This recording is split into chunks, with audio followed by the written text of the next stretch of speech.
चलिए शुरू करते हैं। शुरू करने से पहले बता दें, हम यहाँ पर बात करते हैं ब्यूटी एस्थेटिक्स फिलॉसफी की related to visual arts mainly. और अगर आप यहाँ पर आ चुके हैं तो थोड़ा सा समय देकर जाइएगा। आज हम आपके लिए कहानी लेकर आए हैं नल दमयंती की, जिसके दो मुख्य स्रोत हैं।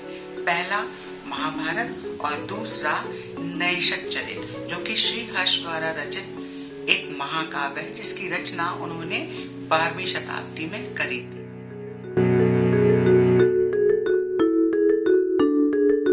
नैषध देश का राजा नल था, जो कि सुंदर था, प्रतापी था और अश्वारोहण करने में उसका कोई हाथ नहीं थाम सकता था। आम भाषा में आप समझ लीजिए कि वह घोड़े और रथ दौड़ाने में बहुत ही ज्यादा माहिर था। एक बार अपने देश में एक सरोवर के किनारे रह जाता है और उसको बहुत सारे हंस दिखाई देते हैं। वो उनको देखकर मुग्ध होता है, तो उत्सुकतावश वो उनमें से एक हंस को पकड़ लेता है।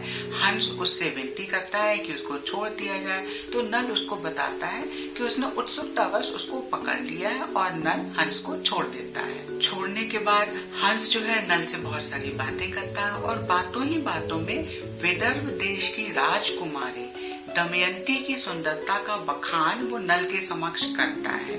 और उसके बाद वह हंस नल से कहता है कि विदर्भ देश में उसका आना जाना लगा रहता है। अगर नल चाहे तो नल की बात या नल का संदेश जो है वो दमयंती तक पहुंचा सकता है। उसके कुछ ही दिन बाद हंस जो है वो नल के पास वापस आता है और उसको बताता है कि उसका प्रेम संदेश जो है वो दमयंती तक पहुंचाकर आया है। नल का बखान जो है उसने दमयंती के समक्ष कर डाला है और अब दमयंती उसको छोड़कर किसी और से विवाह नहीं करेगी। और इसके बाद नल जो है हंस को धन्यवाद देता है। उधर दूसरी तरफ विदर्भ देश का राजा भीमक अपनी पुत्री दमयंती के स्वयंवर की तैयारी करता है, जिसका निमंत्रण नल को भी दिया जाता है। नल जब स्वयंवर के लिए जा रहा होता है तो रास्ते में उसको 4 लोग मिलते हैं। अब वो 4 लोग असलियत में देवता होते हैं, जिनमें इंद्र होते हैं, अग्नि होते हैं, वरुण होते हैं और यम होते हैं।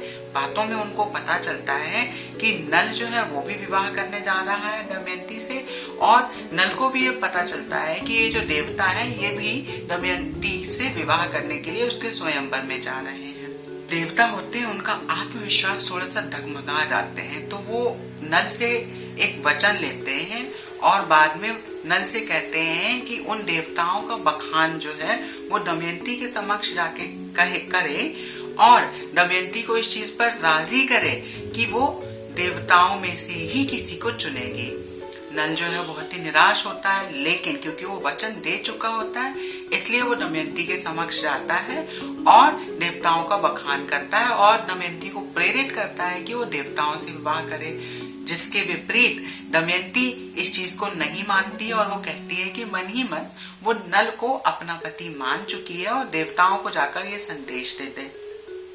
उसके साथ ही साथ दमयंती ये भी जान जाती है कि ये जो दूत बनकर मेरे सामने आया है, जो कि देवताओं का प्रस्ताव लेकर आया है, यह कोई साधारण इंसान नहीं है। तो वह उससे पूछती है कि आप कौन है। नल उसको नहीं बताता है, लेकिन बहुत कोशिश करने के बाद भी वो छुपा नहीं पाता है और बाद में उसको बताना पड़ता है कि वह नैषध देश का राजा नल है और देवताओं ने उसको दूत बनाकर भेजा है। वापस लौटकर नल जो है वो देवताओं के पास जाता है और देवताओं को बताता है कि उसने अपना भरसक प्रयास किया, लेकिन दमयंती जो है वो नहीं मानी। फिर देवता सोचते हैं चलो नहीं मानी कोई बात नहीं, अब हम लोग चलते हैं और देखते हैं क्या हो सकता है। स्वयंवर में तो हम लोग जरूर जाएंगे। जब स्वयंवर में पहुंचते हैं तो चारों देवता जो होते हैं वो नल का रूप धारण करते हैं। जब दमयंती उनके समक्ष आती है तो 5 नल को एक साथ देखकर वो थोड़ा असमंजस में पड़ जाती है।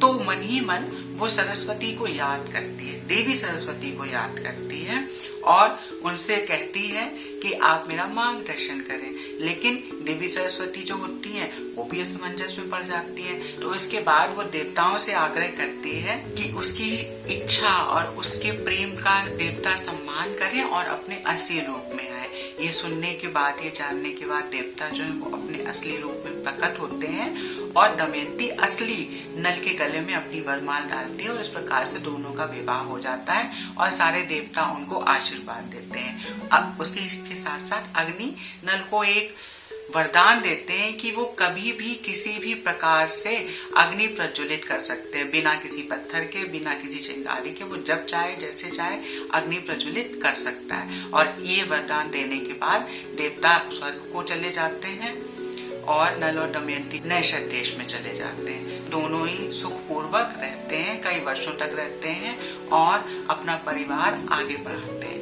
उधर दूसरी तरफ जब देवता स्वर्ग जा रहे थे स्वयंवर के बाद, तो रास्ते में उनको कली मिलता है। कली से उनकी मुलाकात